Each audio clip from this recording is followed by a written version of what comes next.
Music good? So there I was, surrounded by at least 100 Murlocs, the heavily mustached man proclaimed, gesturing in a wide arc. The tawny Tauren gasped in amazement. Whatever did you do? Her voice had a brawny, muscular tone to it. Oh, whatever did you do? The only thing I could do, my lovely. Marcus patted on the sword resting on his thigh. I brought them to justice. The only thing I could... Okay, he says, oh, with just a dagger? You are so brave. Tanda cautiously reached out for the blade, then pulled her hand away at the last second. Oh. Marcus bristled. What? This is a two-handed sword. Enchanted at the hilt. Perhaps not as big as you've seen, but I know a few tricks to really make it sing. Tanda smiled demurely, fluttering her enormous eyelashes. She picked up a piece of cheese and held it close to Marcus's lips. Try this. It's homemade.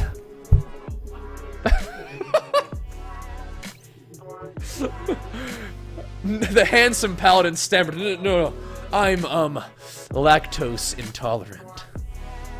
Let's turn the page. Tanda placed the cheese back in the bowl. Oh, are you sure? Does that mean that you can't tolerate me? The buxom Tauren stepped forward, pressing herself against Marcus. The substantial height difference placed his face squarely in her chest. Whew! It's getting steamy indeed. Unable to see, he flailed in protest, finally finding his purchase on her firm backside. His muffled, apologetic sounds only made her giggle and squeeze him more tightly. My goodness. Oh my goodness. Just as his other hand found her tail, the light dimmed as an imposing figure moved into the doorway. What the? Tanda exclaimed. Bax, no! Marcus pulled his head away and gasped for air, looking at the angry Tauren with wide eyes. It's not what it looks like! Bax charged, ramming into Marcus while uttering his challenges. Or the challenge, you mess with the bull, you get the horns. Oh my goodness. Turn the page. Marcus reeled and caught himself, digging his heel into the dirt. Seizing a horn in each hand, he held the Tauren's head down, fighting against its tremendous strength. Bax forced his head up, grunting and spitting in anger. Ugh! Only to have it repeatedly pushed down. My goodness. They locked eyes for a moment, and with a final heave of explosive force, Bax wrenched himself free. The powerful Tauren swung his arms out wide as if to crush Marcus in a mighty hug.